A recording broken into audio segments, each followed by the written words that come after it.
rumah ibadah saudara-saudara kita non-muslim itu bunyikan toa sehari 5 kali dengan kenceng-kenceng secara bersamaan, itu rasanya bagaimana? Yang paling sederhana lagi, tetangga kita ini kalau kita hidup dalam satu komplek itu misalnya, kiri kanan depan belakang pelihara anjing semua. Misalnya menggonggong dalam waktu yang bersamaan nih. Menggonggong dalam waktu yang bersamaan nih. Menggonggong dalam waktu yang bersamaan nih. Kita ini terganggu enggak? Artinya apa? Bahwa suara-suara, ya suara-suara ini, apapun suara itu ya, ini harus kita atur supaya tidak menjadi gangguan. Ya, speaker di musola, masjid monggo dipakai, silahkan dipakai. Tetapi tolong diatur agar tidak ada yang merasa terganggu. Agar niat menggunakan toa, menggunakan speaker sebagai sarana, sebagai wasilah untuk syiar, melakukan syiar tetap bisa dilaksanakan tanpa harus mengganggu mereka yang mungkin tidak sama dengan keyakinan kita. Berbeda keyakinan, kita harus tetap hargai.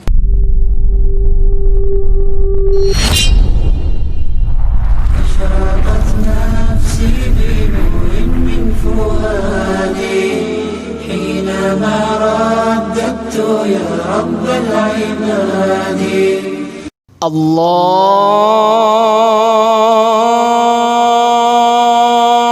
أكبر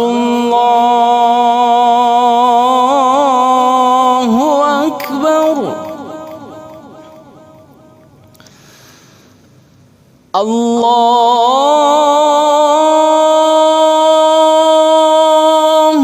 أكبر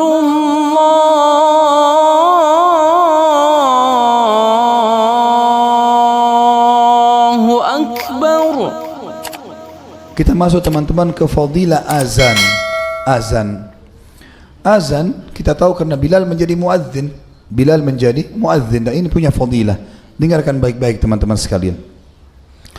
Orang yang jadi muadzin dia akan mendapatkan pahala yang sangat besar. Karena semua orang yang sholat bersamanya dia panen pahalanya. Hadis Bukhari Muslim menyebutkan masalah itu. Kata Nabi SAW, "Lo ya'lamun nasu ma fi nidai was saffil awal la atau thumma lam yajidu illa an yustahamu alaih lastahamu." Hadis Bukhari Muslim. Kalau seandainya manusia mengetahui pahala yang dijanjikan di azan dan saf pertama, maksudnya azan adalah menjadi muazzin atau menjawab azan muazzin atau menjawab solat pada saat muazzin kumandangkan, semua kembali kepada muazzinnya. Kemudian mereka tidak dapat kecuali harus bersaing untuk menjadi muadzin atau berada di saf pertama, maka pasti mereka akan bersaing. Dalam hadis riwayat Nasai dikatakan, kata Nabi SAW, walahu mithl ajr man shalla ma'ah, dan muadzin akan mendapatkan seluruh pahala orang yang sholat bersamanya. Yang kedua, selain pahala yang besar, muadzin juga akan mendapatkan fadilah semua yang mendengarkan suaranya menjadi saksi untuknya pada hari kiamat. Dalam hadis yang sahih riwayat Abu Ya'la, kata Rasulullah SAW, la yasma' sautuhu jin wala ins wala hajar wala syajar illa syahidalah. Tidak ada sesuatu pun yang mendengarkan suara muadzin dari jin, manusia, batu, pohon, kecuali semuanya akan menjadi saksi untuknya. Dalam hadis sahih yang lain diriwayatkan Ibnu Khuzaimah, kata Rasulullah SAW, la yasma' sautuhu syajarun wala madarun wala hajarun wala jinnun wala ins illa syahidalahu. Tidak ada yang mendengarkan suara muadzin dari pohon, lumpur atau tanah, batu-batuan, jin, juga manusia, kecuali akan menjadi saksi untuknya pada hari kiamat. Para muazzin diampuni dosanya. Setiap kali azan dosanya berguguran. Sebagaimana hadis sahih diriwayatkan oleh Imam Ahmad.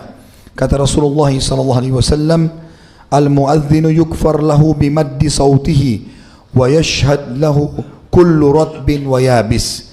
Setiap muazzin pasti diampuni semua dosa-dosanya sejauh suaranya bisa terdengar, dan semua yang mendengarkan suaranya akan jadi saksi, baik itu benda basah ataupun benda kering.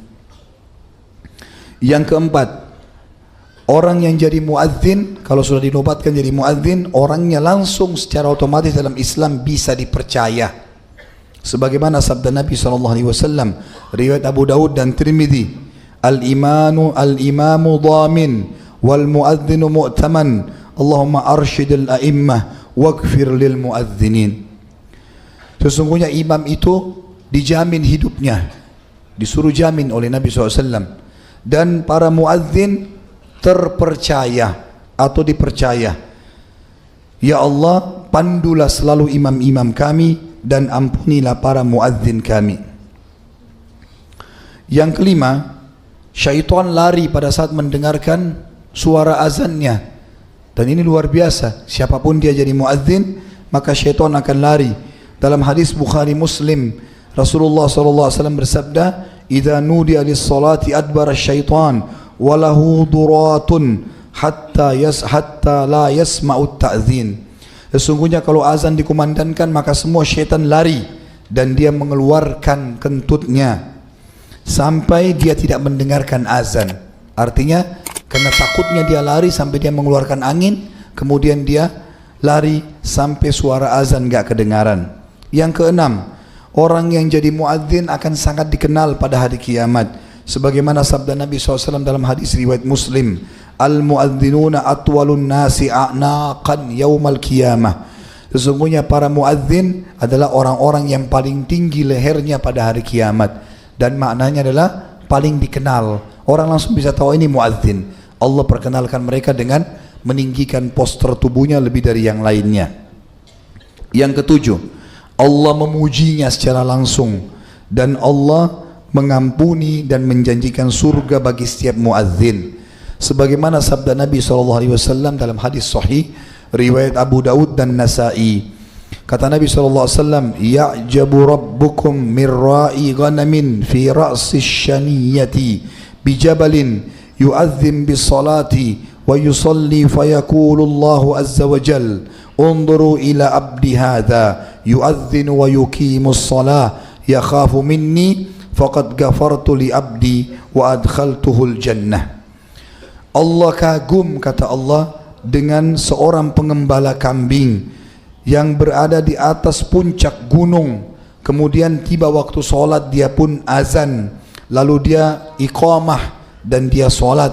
Allah berfirman kepada para malaikat, Allah yang maha suci dan maha tinggi berfirman, "Lihatlah hambaku ini, dia azan dan dia mengiqamahkan solat, mendirikan solat karena takut kepadaku, maka aku telah ampuni dosa-dosanya dan aku masukkan dia ke dalam surga." Juga ada jaminan secara khusus. Tadi Allah memujinya. Poin ke-8, dapat jaminan surga. Ini juga ada hadis yang lain mengatakan, riwayat Nasa'i. Tadi poin ke-7 saya sempat mengatakan juga ada jaminan surganya, tapi di sini dikhususkan jaminan surga. Hadis riwayat Nasa'i, pada saat Nabi SAW mendengarkan azannya Bilal, beliau mengatakan, "Man qala mithla hadha," siapa yang mengucapkan atau melakukan perbuatan seperti Bilal ini, azan, dakhalal jannah, dia pasti akan masuk ke dalam surga. Juga kata Nabi SAW, riwayat Imam Ibnu Majah dan Hakim dengan sanad sahih, kata Nabi SAW, "Man adzana 12 sanah wajabat lahul jannah wa kutiba lahu bi ta'dhinihi fi kulli yawmin 60 hasanah wa bi iqamatihi 30 hasanah."